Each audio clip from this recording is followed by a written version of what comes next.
영화 300으로 유명한 당시 세계 최강의 군대 스파르타. 하지만 이 최강의 군대를 이긴 사랑의 부대가 있었습니다. 당시 그리스의 상황은 기원전 492년에서 448년까지 페르시아와의 전쟁을 펼치고 있었습니다. 그리고 이 전쟁에서 아테네와 스파르타의 활약으로 그리스 연합군은 승리합니다. 하지만 그리스의 패권을 두고 아테네와 스파르타는 또 전쟁을 벌이고 스파르타가 승리하며 그리스 연합의 패권국이 됩니다. 하지만 소수의 시민이 다수의 노예를 무력으로 지배하는 스파르타, 민주정과 여러 문화가 꽃피웠던 아테네보다 군사력은 강했을지 모르나 문화, 경제, 사회, 제도 등에서는 많이 부족했습니다. 조율과 합의는 모르는 스파르타는 그리스 다른 도시 국가들을 쥐어짜며 못살게 굽니다. 이 불만은 자연스레 넘버 3였던 테베에게 쏠립니다. 테베에게는 연인 150상으로 이루어진 부대가 있었습니다. 히에로스 로코스, 우리말로는 신성부대. 당시 그리스에서 여성은 남성의 소유물 정도로 여겨질 정도로 지위가 매우 낮았습니다. 참정권도 없었고 당연히 전쟁에 참여할 수도 없었죠. 아니 근데 커플 150상의 부대가 있다며? 네, 남남 커플, 게이 커플, 동성애 150상이었습니다. 당시 그리스 사회에서 동성애는 일반적이었습니다. 여성의 지위가 매우 낮았기에 플라톤은 남자와의 사랑이야말로 진정한 사랑이다 라고 말할 정도였죠. 소크라테스는 미소년 알키비아데스와의 연인관계이기도 했습니다. 히에로스 로코스는 주로 스승과 제자 커플이었습니다. 가르치고 배우면서 자연스레 사랑에 빠지는? 스승은 제자 앞에서 모범적이고 기준이 될 모습을, 제자는 스승 앞에서 멋진 모습을 보이려 노력했습니다. 당시 전투는 일반 시민들의 몫이었습니다. 창과 방패, 식량과 군수물자는 본인이 직접 준비하고 가져와야 했습니다. 돈이 많은 사람들이야 말, 마차 등을 살 수 있었지만 그리스의 산악지대에서는 크게 위력을 발휘하기 힘들었고 대부분의 평민들은 긴 창과 방패 정도만 가지고 전쟁에 참여했습니다. 그래서 병력의 대부분은 호플리테스라고 불리우는 장창보병들이었습니다. 롤 캐릭터 판테온 생각하시면 됩니다. 그리고 팔랑크스라 불리우는 밀집 대형으로 싸웠죠. 오른손에는 장창, 왼손에는 방패를 들고 밀집해서 으쌰 하고 밀고 나가며 힘겨루기를 했습니다.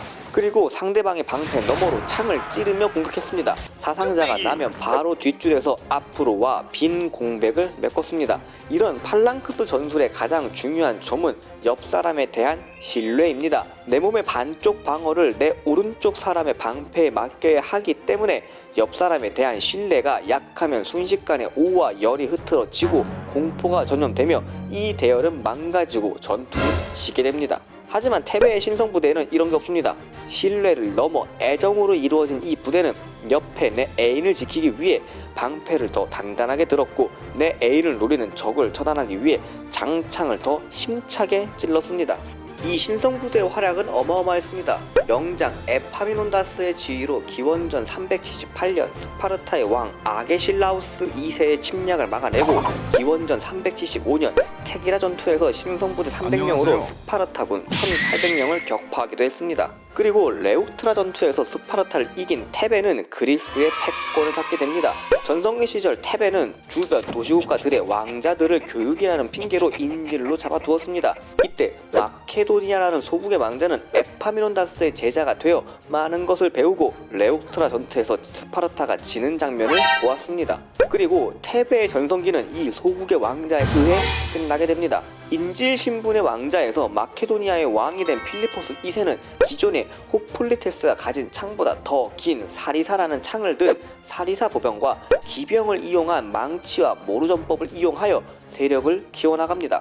긴 창을 몇 겁으로 두어서 고슴도치처럼 보이기도 했던 이 사리사 보병들은 적군이 접근하기도 어려웠을 뿐더러 멀리서 날아오는 화살도 튕겨낼 정도였습니다. 엄청난 방어력을 가진 이 사리사 보병이 단단한 모루가 되어 적을 막고 있으면 기병이 적의 옆을 망치처럼 쳐서 전열을 무너뜨렸죠. 기원전 338년 카이로네이아 전투에서 마케도니아는 테베, 아테네 연합군을 상대로 대성을 거둡니다. 아테네와 테베의 팔랑크스들이 전진하자 마케도니아 사리사 보병은 살짝 뒤로 물러 단단하게 자리를 잡고 모루 진영을 갖췄습니다. 이때 팔랑크스 부대들 사이에 틈이 벌어지자 필리포스의 아들이 기병을 이끌고 망치가 되어 테베, 아테네 연합군의 옆구리를 치고 전쟁을 승리로 이끌었습니다. 이때 테베의 신성부대는 254명 전사, 46명 부상으로 괴멸합니다. 죽음을 맞이하는 순간까지 연희를 위해 적군과 싸웠고 이미 죽은 연희를 껴안은 채 죽었습니다. 얼마나 용맹하게 싸웠던지 필리포스 2세는 적군인 신성부대의 시체 더미에서 눈물을 흘렸다고 합니다. 신성부대의 용맹과 희생을 기념하기 위해 거대한 돌사자 장식 무덤을 세웠고 그 뒤 로마, 이슬람, 슬라브, 몽골, 오스만 투르크, 나치 등이 지배하였지만 신성부대를 기리며 이 무덤을 훼손하지 않았습니다. 그리고 전설로만 여겨지던 이 신성부대의 존재는 1890년 발굴 조사에서 254명의 주검이 발견되며 실존했던 역사로 인정받게 됩니다. 그리고 기병을 이끌었던 왕자는 훗날 알렉산더 제국을 세우는 알렉산더 대왕으로 성장합니다.